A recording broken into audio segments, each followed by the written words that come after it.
게임입니다. 오늘은 염승환 이사님 어쩌다가 이렇게까지 신뢰를 잃게 되었는지 구팬으로서 아쉬운 점을 한번 얘기해 보도록 하겠습니다. 저도 정말 팬이었습니다. 요 책도 제가 제 돈 재산으로 샀었고 저뿐만 아니라 정말 많은 분들에게 인기가 있었기 때문에 베스트셀러로까지 주식 도서가 등극을 하는 모습을 보여줬습니다. 그 덕분에 차장에서 부장, 이사까지 1년 남짓 만에 그대로 초고속 승진을 했었는데 왜 이렇게 인기가 있었나? 이 사람 덕분에 이베스트 투자증권 주가까지 올라간다 이런 얘기까지 나왔었는데 그도 그럴 것이 3%가 막 올라가고 그러면서 주식 방송이 유행을 할 때 다양한 유튜버에 나와서 기존 전문가들이랑 다르게 조금 차분한 설명 그리고 시청자들이 물렸거나 이랬을 때 시청자와 공감입니다. 근데 이게 기존 증권 방송 보시면 차트 하나 쭉 꺼놓고 쭉쭉 하고 상담을 해주고 손절가, 매도가 얘기를 해주는 모습이었는데 그래도 염승환 이사님은 PER, PBR, 재무 그 다음에 리포트들도 다양하게 읽어주면서 진짜 기업 이야기를 해주는 모습이었고 그리고 우리나라의 직장인의 덕목이라고 아직까지 여겨지는 이런 꾸준함, 성실함도 정말로 멋진 모습이었습니다. 그리고 이런 것만 있었던 건 아니고 실제로 많이 맞추는 모습이었습니다. 2020년에서 21년 상승장 기본적으로 염승환 이사님이 롱베팅을 하고 그리고 추세 매매자라기보다도 약간 바닥에 있는 주식을 더 잃을 건 없어 보인다라고 얘기를 많이 했었는데 이때는 뭘 사도 오르는 시기였기 때문에 나름 요런 얘기들도 잘 맞는 모습이었습니다.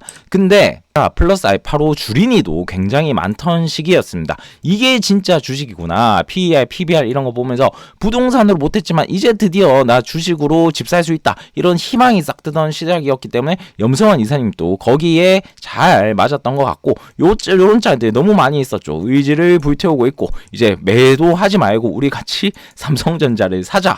그리고 공매도 이런 거에 맞서서 열심히 하고 있는데 오후장에 월급이 들어오고 개미들이 몰려온다. 정말로 이런 짤들은 참 잘 만드는 것 같은데 아무튼 삼성전자 열풍, 동학개미 용물풍이 불 때 염승환 이사님이 또 힘을 보태줬습니다. 요즘 개미 뭐가 달라져도 달라졌다 라도 얘기를 하면서 개인 투자자를 굉장히 응원하고 지지해주는 모습이었기 때문에 굉장히 인기가 많았었죠. 하락장이 본격적으로 되던 와중에도 큰일 났다 이제 다 팔아라 이런 얘기를 하는 사람도 물론 있었고 저는 지금 그분도 챙겨보고 있지만 그보다도 괜찮다 3000 지지선이 확실하다 4100도 여전히 갈 수 있다 라고 얘기를 해줬기 때문에 마음의 위안까지 얻으면서도 계속 인기가 있는 모습이었습니다. 하지만 이런 마음의 위안과 별개로 주식시장은 냉정하게 3300 정도를 찍고 그대로 하락하기 시작을 해버렸는데 이때 2022년도 2021년 말에 2022년 전망을 보면 이제 약달러가 올 것이고 코스피 3600선까지 도전해볼 만하다라고 얘기를 했습니다. 하지만 2022년 어떻게 됐냐고 하면 역대 최악을 거의 원달러 환율 1400원 돌파 1450원까지 가네만에 했었고 2022년 시작함과 동시에 그대로 주식시장이 떨어져 버리는 모습이었습니다. 그리고 올해 전망은 어떻게 했었냐? 내년 코스피 그러니까 작년에 2850까지 올해 갈 수 있다.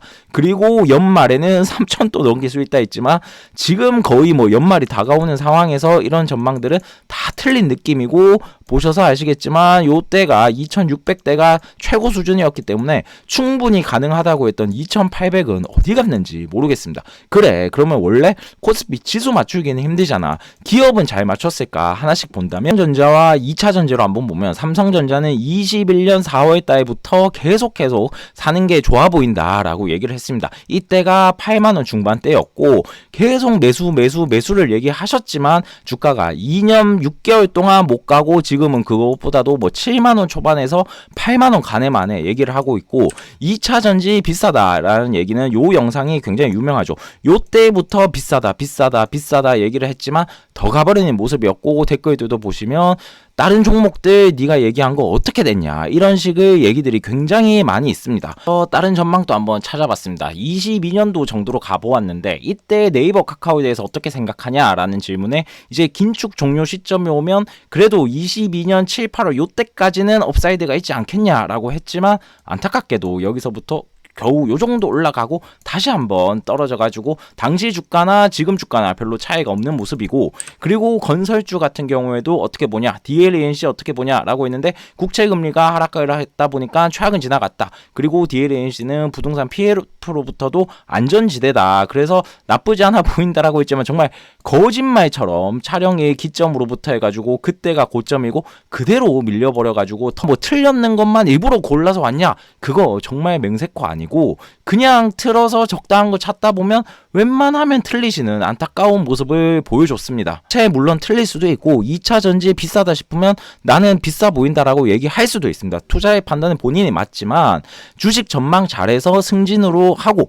돈도 많이 벌었는데 판단 못한 탓이지 왜 염이사님 탓하냐? 하지만 지금 맞는 전망보다 틀린 전망이 너무 많기 때문에 염승차자란 별명까지 얻었기 때문에 이런 비난들이 또 당연히 본인이 감수를 해야 된다고 저는 생각을 하고 있습니다. 그리고 카카오 주주환원을 항상 비난을 하고 있습니다. 이베스트 투자증권을 본다면 증권사 중 주주환원이 정말로 안 좋은 회사 중 하나입니다. 메리츠증권 뭐 미래에셋으로 자사주 소각을 했다고 하는데 뭐 이런 것까지는 바라지도 않습니다. 작년에 충격적 배당 상각을 해버렸습니다. 보시면 이 중에서 압도적으로 삭감을 해버렸는데 뭐 소송 패배로 순이익이 급감했다는 건 있지만 평소에도 그렇게까지 주주환원에 그러다 보니까 주주환원도 없고 증권사는 당연히 요즘 힘들고 그러다 보니까 주가 흐름은 이건 뭐 코스피보다 더 가죠. 찍고 쭉 올라갔다가 아직까지도 하락장에서 못 이겨가지고 정말 3분의 1 토막 뭐 반 토막 이상 나버렸는데, 물론 차장에서 이사까지 초고속으로 승진시켜준 고마운 회사라서 사측에 힘든 말 하기 쉽지 않은 것도 알고 저도 직장이다 보니까 그거에 쉽지 않다는 걸 알지만 이사님 정도 되고 동학개미 듬에 업었으면 저는 엄연한 경영진이라고 생각을 하기 때문에 이런 비난으로부터도 자유로울 수 없다고 생각을 하고 있습니다. 저도 정말로 좋아했고 지금도 그래도 나오시면 제가 챙겨보고 있는데 다시 한번 과거에 그 성실하면서도 잘 분석해주는 모습을 보여줬으면 좋겠고 팬이었기에 더 안타깝기 때문에 이런 영상을 찍게 되었습니다. 이상 천호개미였습니다. 구독, 좋아요 부탁드립니다.